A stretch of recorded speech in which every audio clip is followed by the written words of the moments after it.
Bismillahirrahmanirrahim. Halo teman-teman, saya Rehan dari Nubi ID. Kali ini kita akan coba ngebahas tentang rate limiter ya, sederhana di Golang. Nah, jadi rate limiter ini penting banget nih buat kita sebagai backend developer, apalagi kalau kita itu punya API yang ingin kita lindungi dari spam atau overuse dari pihak luar gitu. Nah, API ini biasanya tuh yang sifatnya public. Jadi bukan yang API private ya, karena API private berarti itu kan eh, tanggung jawab itu di kita. Nah, tapi kalau API-nya itu public, maka kita nggak bisa ngontrol nih orang ini udah berapa request. Nah, cara ngontrolnya itu ya pakai rate limiter itu tadi. Nah, mungkin kamu udah pada tahu ya tentang rate limiter, tapi ini untuk teman-teman yang misalnya belum tahu apa itu rate limiter, maka rate limiter itu adalah sebuah mekanisme untuk membatasi jumlah request ke suatu sistem dalam jangka waktu tertentu.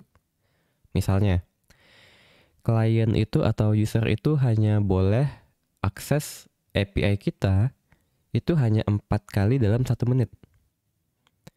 Nah, misalnya ini API pertama di hit, berhasil, request kedua masuk berhasil, request ketiga masuk berhasil, request keempat masuk berhasil, lalu di request terakhir, yaitu request kelima, itu kan dia udah kena many connection atau too many request. Ini kita bikin request ya kali ya. Nah, karena limit kita adalah 4 request per menit. Jadi kapan dia bisa masuk setelah 1 menit selanjutnya gitu. Nah, itu rate limiter. Jadi kita bisa ngelindungi API kita dari spam atau sejenisnya. Nah, kenapa sih kita butuh ini? Selain untuk menjaga API kita akan untuk biar nggak di spam ya. Nah, ini biasanya digunakan juga untuk ngelimit sebuah API public itu dengan pricing biasanya. Nah, mungkin kalau teman-teman pakai SaaS ya, Software as a Service, mungkin atau API service ya kayak Google Maps atau GCP. Nah, itu pasti ada limit requestnya. Misal, limit request yang gratis itu untuk Google Maps misalnya 10.000 misalnya dalam 1 bulan. Atau mungkin 100 per menit misalnya. Jadi nggak boleh lebih dari 100 dalam 1 menit. Atau nggak boleh lebih dari 100 dalam 1 jam. Nah, kalau misalnya mau di upgrade limitnya jadi 200 dalam 1 jam, itu bisa. Tapi ya bayar gitu ya. Nah, misalnya mau bikinnya kayak gitu. Nah, itu bisa dipakai dengan rate limiter. Nah, jenis-jenis dari rate limiter itu ada banyak ya algoritmanya. Nah, cuman kita akan bahas itu yang paling terkenal aja. Itu ada 4 gitu. Yang pertama itu fixed window counter. Lalu yang kedua itu ada sliding window. Jadi ada 2. Terus ada token bucket sama leaky bucket. Jadi ada 4 ya. Nah, ini mirip. Fixed window sama sliding window itu mirip. Dan juga token bucket sama leaky bucket itu juga sedikit mirip gitu. Nah, sekarang kita akan bahas tentang fixed window sama sliding window dulu nih. Nah, di sini kita bikin dia itu 4 request per menit ya. Kayak gambar di atas. Nah, itu 4 request per menit. Yang hijau itu adalah fixed window, yang ungu adalah sliding window. Nah, untuk fixed window itu dia akan dihitung mulai dari 0 sampai 1. Gitu. Nah, jadi requestnya masuk misalnya di detik 10, detik 20, detik 40, detik 50. Nah, misalnya request yang datang di detik 55, request kelima, maka ini gagal nih, karena masih dalam satu window, yaitu windownya 0 ke 1 gitu. Nah, jadi dia tuh bisa diakses lagi kalau udah lewat menit 1. Jadi setiap menit itu di reset windownya. Jadi misalnya ini udah dipakai 4, maka nanti di menit selanjutnya itu akan dikosongin lagi gitu. Dibikin counter di reset ke 0. Nah, itu fix window counter. Jadi dia windownya itu fix. Jadi 0, 1, 2. Nah, di setiap ini dia akan ngereset. Nah, bedanya dengan sliding window apa? Kalau sliding window itu misalnya seperti ini. Ya sama ya. Nah, detik 10 masuk 1, detik 20 masuk 2, detik 40 masuk 3, detik 50 masuk 4. Nah, misal masuk nih detik 55. Nah, dia itu yang bergerak itu counter ininya. Nih, ini window time itu yang bergerak sliding. Nah, maksudnya gimana? Kalau misalnya di 55, maka dia bakal tarik dari detik ke 55 itu 1 menit ke belakang. Berarti di kalau misal sekarang 155, maka di 055 gitu. Nah, cari request dengan jumlah 055 sampai 155. Gitu misalnya. Nah, kalau ini kan berarti di sini tuh ada minus lah ya. Tapi kan nggak mungkin minus. Nah, jadi dia nge-get data atau nge-get counternya itu 1 menit dari detik request masuk sekarang. Nah, maka di sini kan masih penuh nih, masih 4 totalnya di 055. Karena anggap aja ada minus di sini ya, tapi itu bukan minus. Nah, 10, 20, 30, 10, 20, 40 dan 50. Nah, dari 055 sampai minus 55 di sini. Nah, itu masih cukup tuh, ada 4 request, maka ditolak. Nah, pas di 105 ini juga dia windownya bergeser. Dari mulai 105 sampai 005 di sini. Berarti misalnya kalau kita bikinnya di sini tuh adalah 105, maka dia ngecek mulai itu dari 005. Gitu. Nah, jadi dia tuh nge-sliding terus, tergantung requestnya. Request itu kapan masuknya. Nah, 005 di sini nggak ada nih. Di sini 005 itu 005 gitu. Nah, jarak antara 105 ke 005 ini udah ada 4 request juga. Berarti dia nggak boleh diakses nih. Gitu. Nah, kalau misalnya di 110, nah ini ada nih sampai 010 gitu kan ya. Nah, ini anggap aja lebih sedikit deh. Nah, jadi ini udah bisa masuk karena 010 ini udah dihilangin counternya. Jadi kayak gini. Gitu. Jadi di sini tuh ya udah lebih lah gitu. Atau mungkin kita anggapnya 11 aja deh kali biar lebih enak lihatnya. 011. Nah, mulai dari 111 sampai ke 011 itu kan baru 3 request nih. Gitu. Baru 3 request yang tercatat. Maka dia bisa masuk. 111 itu bisa masuk.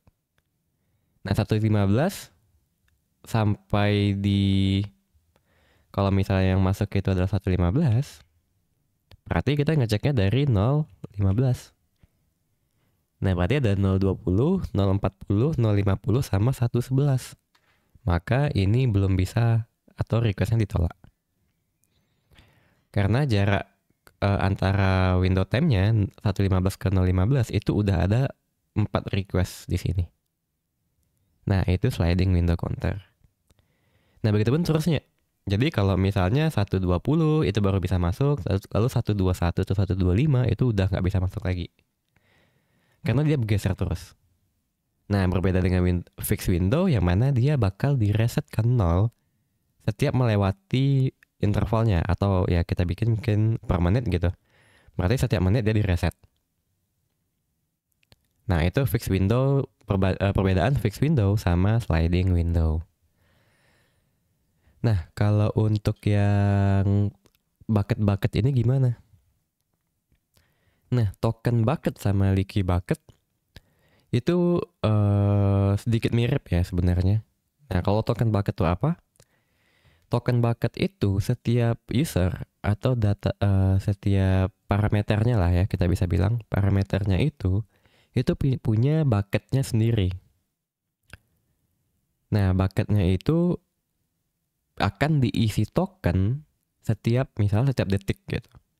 Nah, maksimal tokennya dalam satu bucket itu misalnya kita bikin 5 atau 4 deh.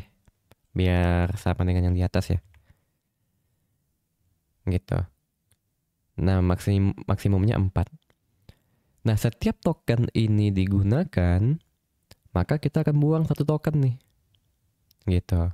Nah ini mirip dengan mungkin kalau teman-teman yang kerjanya di gedung ya, atau di tower-tower gitu. Nah kita itu kan kalau misal mau masuk ke gedungnya itu butuh akses ya. Nah kartu aksesnya itu kita anggap token nih. Nah resepsionisnya itu punya 10 token.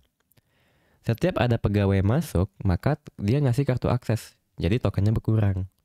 Nah kalau udah 10-10-nya dipakai, saat ada satu orang lagi, maka ya dia gagal. Gak bisa karena kartu aksesnya udah habis gitu. Nah token bucket tuh kayak gitu. Jadi ada maksimumnya. Maksimumnya berapa, setiap dia pakai dia bakal di lepas nih satu token. Gitu. Dan tapi tokennya bakal keisi tiap detik misalnya. Jadi maksimumnya 4, kalau udah 4 dia maka nggak bisa ngisi, tapi kalau dia 3, dia 2, dia 1, maka dia akan ngisi. Gitu. Nah itu kalau misalnya kita pakai token bucket. Nah lalu apa bedanya dengan leaky bucket nih?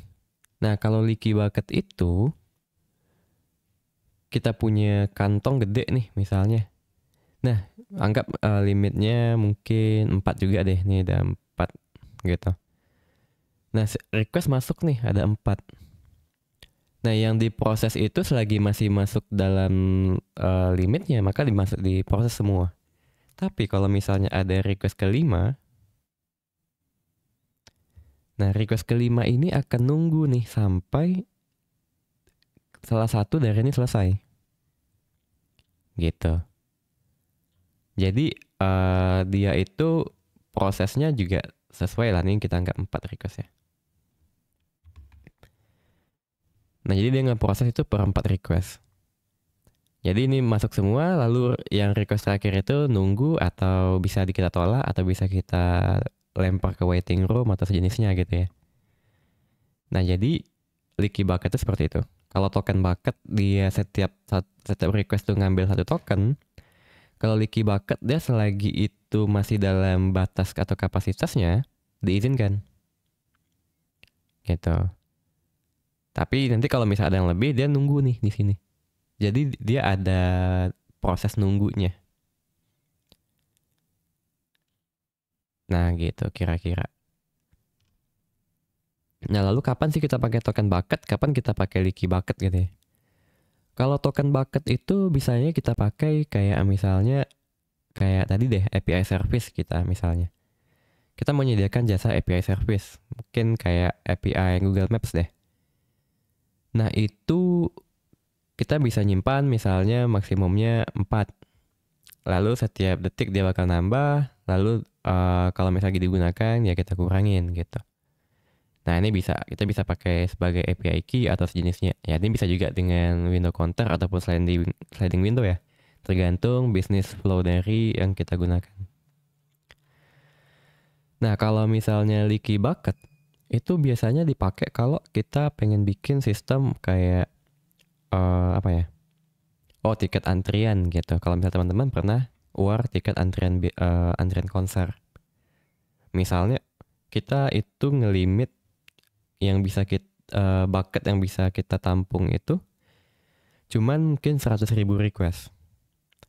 Dan ternyata tiket yang kita jual itu banyak peminatnya nih, sehingga mereka atau user atau request yang masuk ke kita itu ada 1 juta nih.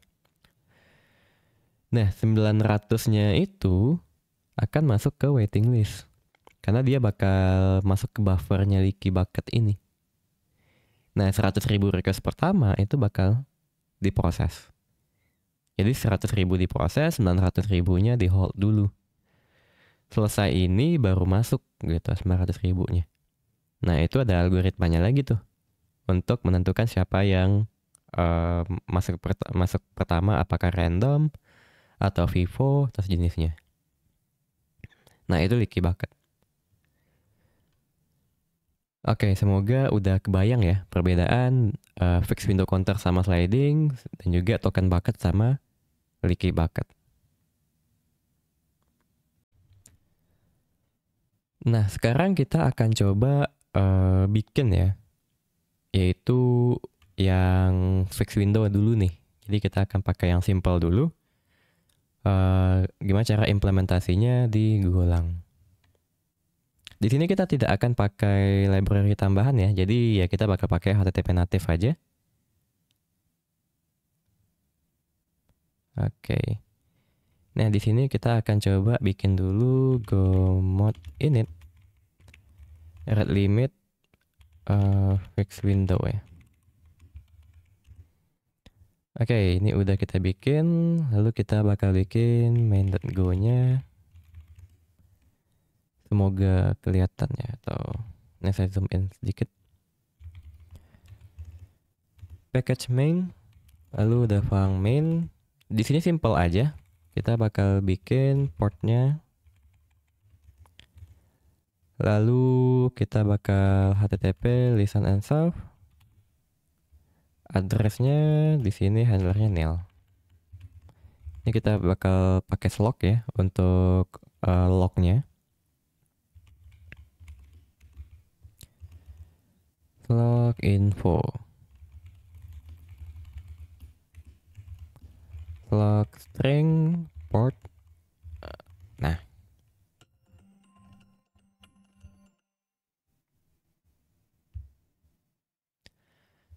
Oke, selanjutnya kita akan coba dulu ya. Go run main.go. Nah, berhasil. Selanjutnya kita akan coba bikin satu buah handler simple aja. Di sini aja deh.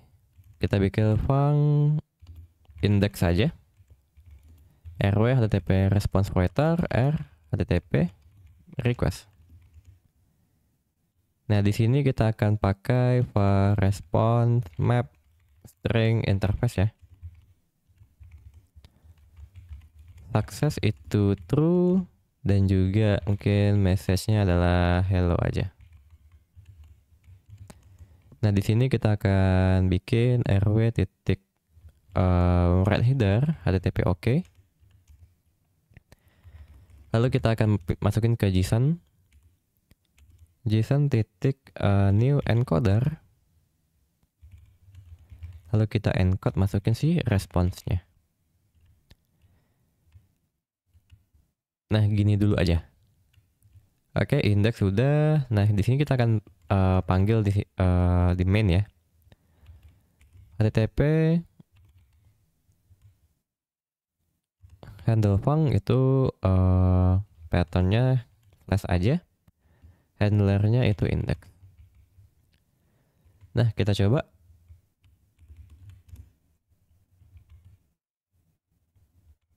Oke, kita tes. Nih. Core localhost 4444. Oke, udah berhasil ya. Message hello success true. Nah, sekarang kita akan coba ngelimit ini. Gitu, menggunakan algoritma fixed window counter. Nah, gimana caranya? Pertama, kita butuh objek nih. Yaitu kita pakai struct. Kita bikin rate limiternya. Nah, di sini kita bakal pakai request. Itu bisa counter biasa.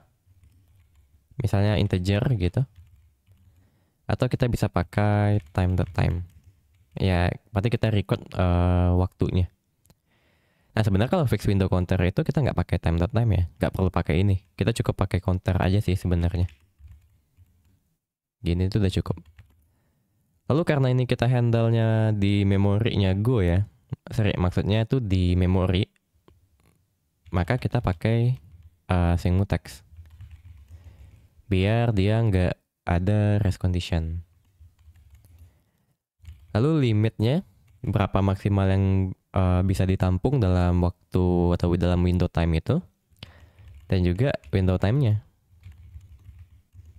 Nah, di sini kita mungkin bisa custom, bisa 1 menit, bisa 10 detik, dan segala macamnya. Ini kita bikin new rate limiter.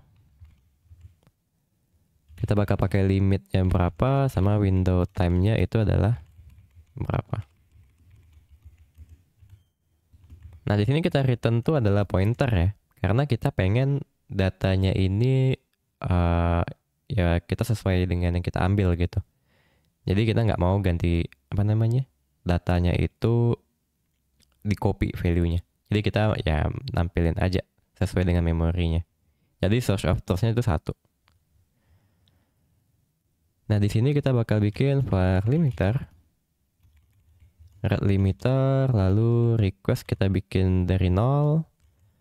Mutex-nya kita mutex nggak perlu. Limit kita masukin limit. Window kita masukin window time. Lalu kita return limiter. Nah, setelah itu kita akan bikin function untuk ngecek apakah dia allow atau enggak. Jadi kita bikin metodenya. Red limiter is allow. Ball return true by default. Nah, di sini kita bisa bikin mungkin middleware kali ya. Di sini udah ada handler, kita bikin middleware sederhana aja. Func red limiter. Nah, ini returnnya adalah http handler func. Nah, ini juga kita bikin next http handler func. Oke, di sini udah. Nah, kita tinggal ini tuh next titik save http wr. Nah, sebelumnya kalau misalnya kita bikin di sini deh limiter sama dengan new red limit. Nah, kita bisa masukin juga di sini limitnya berapa, limit integer, dan window time-nya juga time duration ya. Berarti di sini limit, lalu di sini ada window time-nya. Nah, setelah itu di sini kita bakal coba cek is allow, sorry.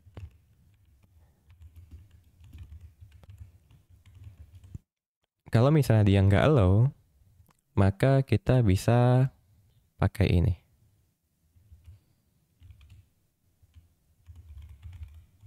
RW ini nggak ada, kita ganti ke W aja. Success itu false, kita bakal bikin too many request. Lalu ininya bukan oke, tapi status too many request.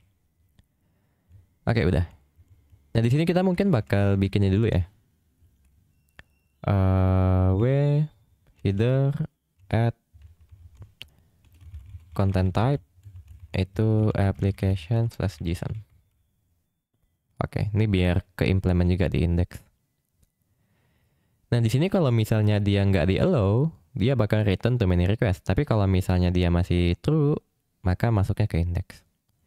Lalu cara pakainya gimana? Kita bisa letak di sini red limiter. Nah, limitnya kita bikin misalnya 5.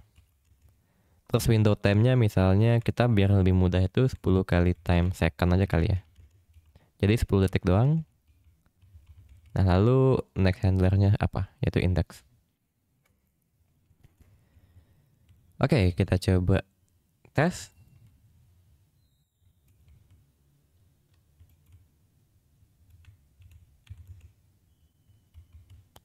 Oke, ini sebentar. Ini saya close dulu, close lagi. Kita bikin go run main.go. Nah, sorry, ini kita split.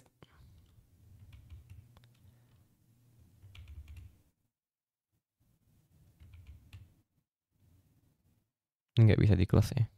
Sepertinya dia ngebug ya. Oke, ini udah, padahal udah balik ke PWSH, cuman nggak kelihatan. Oke, kalau gitu kita bikin gini aja.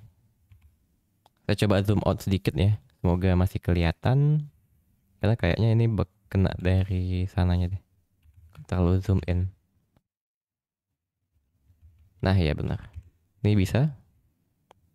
Di sini kita coba call success true. Jadi ini masih belum ada limiternya ya. Nah, sekarang kita implementasi logic dari is allow-nya ini. Yang pertama adalah kita bakal cek if sebelum itu kita lock dulu nih memorinya. Mu lock, lalu kita defer mu unlock. Nah, setelah itu kita bakal cek. Pertama adalah if titik request-nya itu sama nggak dengan limitnya. Kalau sama, kita return false. Nah, kalau udah ini, kita bakal bikin titik request plus plus. Jadi dia nambah. Sesimpel gini aja sih sebenarnya. Kalau udah nyentuh limit, return false. Nah, kalau misalnya dia belum nyentuh limit, maka dia bisa plus plus. Ini mungkin kita biar lebih amannya, kita bikin besar sama dengannya. Oke. Nah, di sini kita mungkin akan coba pakai sebuah function defer lagi. Tujuannya untuk ngelock aja sih sebenarnya. Request masuk, kita ambil dari titik request. Jadi biar ada locknya aja. Oke, sudah. Masuk 1, masuk 2, masuk 3, masuk 4 masih aman. 5 juga masih true ya. Nah, di yang ke-6 di sini, ini kena nih, false. Too many request. Nah, kalau sekarang sih kita belum bikin function untuk resetnya ya. Jadi ya ini masih false terus nih. Harusnya setelah 10 detik itu, dia bakal ngereset lagi counternya ke 0. Nah, tapi logic is allow kita udah bener nih. Kita udah bikin kalau misalnya melebihi limit, maka return false. Nah, sekarang kita butuh satu buah method atau function untuk ngebikin requestnya itu di reset saat waktu tertentu. Gitu. Nah, jadi kita bakal bikin functionnya atau kita bikin metodenya ya. Red limiter reset. Nah, di sini kita bakal pakai waktunya time.now, yaitu waktu sekarang. Nah, lalu nextnya. Nextnya itu dari waktu sekarang, kita ambil detik paling bawahnya. Misalnya sekarang itu detik misal sekarang itu 6.13, detiknya 5 misalnya. Nah, di sini kita bakal ambil 10 detik pertamanya. Jadi dari 13 itu kan berarti detik pertamanya adalah di 10 gitu. Lalu kita ambil next-nya itu window-nya. Jadi ditambah 10 lagi. Berarti kalau misalnya sekarang itu, ini kita bikin aja. Now format time only. Sama ini juga next. Next ini time ya. Oke. Nah, jadi kita bakal coba cek di sini. Limiter reset. Nah, kita cek. Nah, now-nya itu 41. Saat dia di truncate, dia bakal ngambil 10 detik ini yang paling mendekati di bawahnya. Jadi dibulatkan ke 10 detik paling dekat gitu. 41 itu kan paling dekatnya adalah 40 gitu kan ya. Nah, 40 lalu ditambah 10 karena window time kita 10 detik nih. Lalu ditambah 10 yaitu di 50. Nah, maka dia akan direset pertama kali itu di 50, lalu di 60, lalu dilanjut 10 detik setelahnya. Gitu. Nah, ini kita lock aja. Current, terus kita bikin start to reset. Nah, setelah itu kita bakal bikin go routine ya. Go func. Nah, di sini kita bakal sleep sampai oh ya, kita belum bikin durationnya nih. Duration until next. Jadi kita ngambil selisihnya dari 41 ke 50 itu berapa sih selisihnya gitu. Kita bikin time until next. Time sleep-nya itu ngambil dari duration until next. Jadi kita sleep dulu sebelum kita reset ya. Jadi kita sleep sampai di sini. Nah, ini baru kita jalankan. Kita simpan temporary-nya for t.add air window. Sorry. Ini di dalam aja.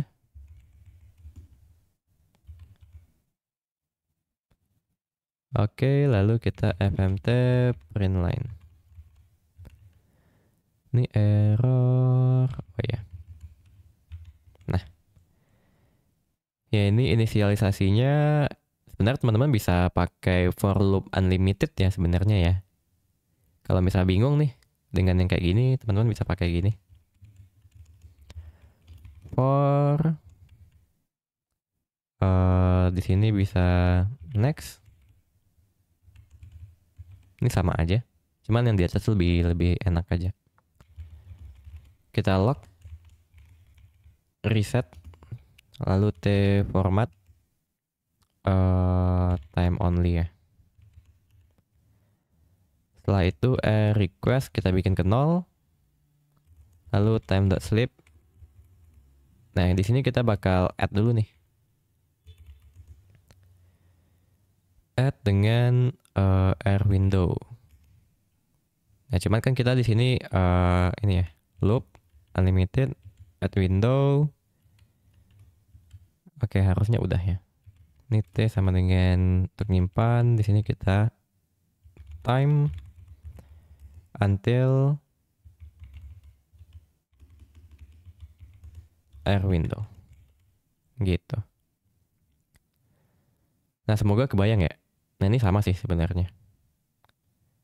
Ini mungkin kita bisa fmt print line lagi untuk ngecek T-nya itu gimana. Apakah kita perlu add-nya di sini atau add-nya di bawah gitu. Oke, di sini fmt print line kita bisa bikin time T titik format time only. Nah, seperti ini. Oke, kita jelaskan lagi dari awal. Pertama kita catat waktu sekarang. Terus selanjutnya kita catat next-nya itu kita bakal sleep atau kita bakal reset di kapan. Di detik keberapa gitu. Nah, caranya dari now ini kita ambil detik yang mendekati dengan window time-nya. Window time kita 10 detik berarti kita per 10 gitu. Karena di sini tuh current kita 41, window time kita adalah di 40 di truncate-nya. Nah, setelah dapat truncate-nya yaitu 40, kita tambah 10. Biar next kita akan sleep di detik ke 50.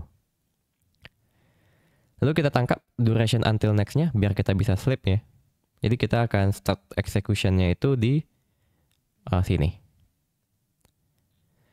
Nah, di sini tuh kita simpan next-nya itu ke dalam temporary. Lalu temporary-nya itu ditambah dengan window time. Gitu. Nah, di sini kita bisa dapatin ya resetnya kapan, time-nya kapan. Oh, ini udah sama ya. Oh, ini kita mungkin ngambil dari now aja. Biar lihat sekarang itu kapan now-nya ini tuh berapa. Atau mungkin time.now gini aja deh. Nah, lalu di sini tuh di reset nih request-nya. Jadi 0. Habis itu sleep lagi. Nah, ini kita coba lihat. Oke, current itu 2013, maka dia akan di 2020 nih. Nah, di reset nih ke 30. Sekarang itu 20. Oh, kelebihan nih. Berarti ini kita belum perlu nih. Di sini kita belum. Kita itu bisa bikinnya di sini.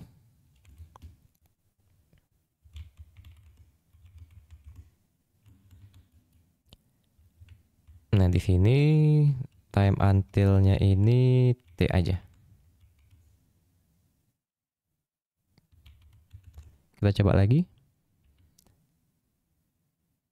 25.1 dia bakal resetnya di 21.00 ya. Kita tunggu 10 detik aja.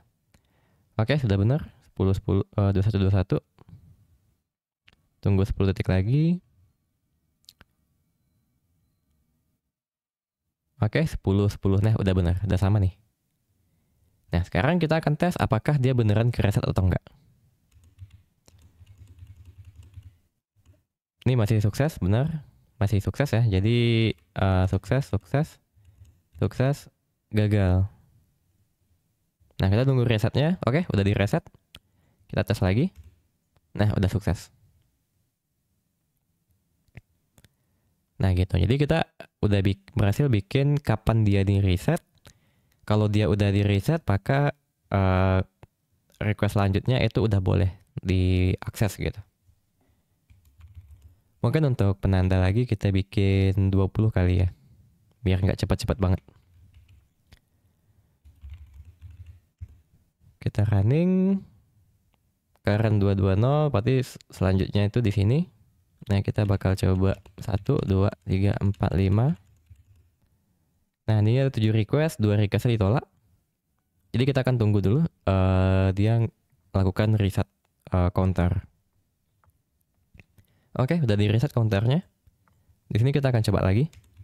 Nah, udah berhasil. Request ke-6-nya ditolak. Gitu. Nah, berarti kita udah berhasil bikin rate limiter sederhana dengan fixed window counter.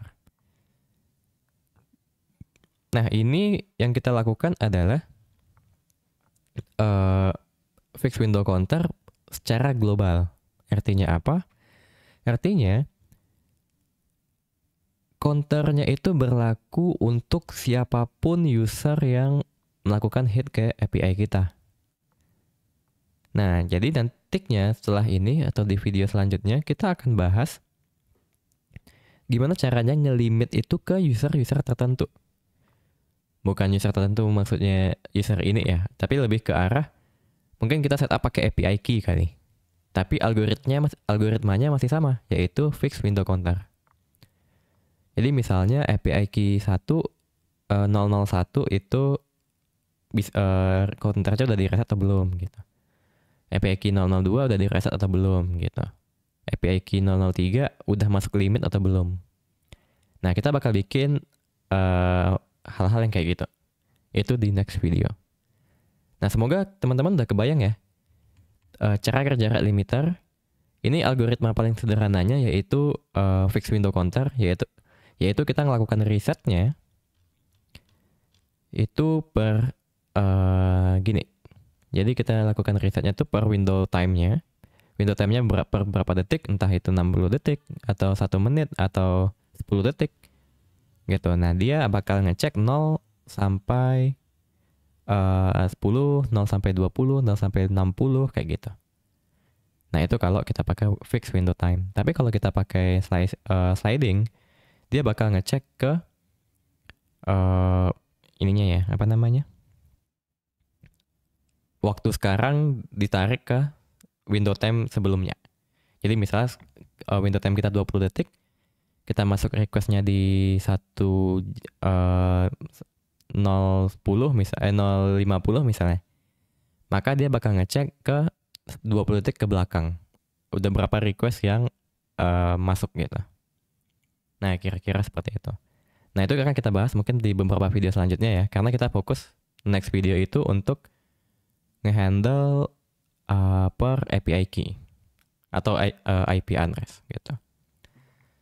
Oke, semoga udah kebayang ya buat teman-teman. Kalau misalnya ada yang mau ditanyakan, silahkan ditanyakan di kolom komentar atau bisa juga chat Instagram Nubi ID ya. Oke, thank you udah mendengarkan. Kalau ada mau didiskusiin silahkan. Kalau misalnya ada yang salah atau ada yang mau dikoreksi juga silahkan disampaikan di kolom komentar ataupun di video. Atau juga bisa di Discord-nya Nubi ID ya. Oke, thank you udah mendengarkan. Bye-bye.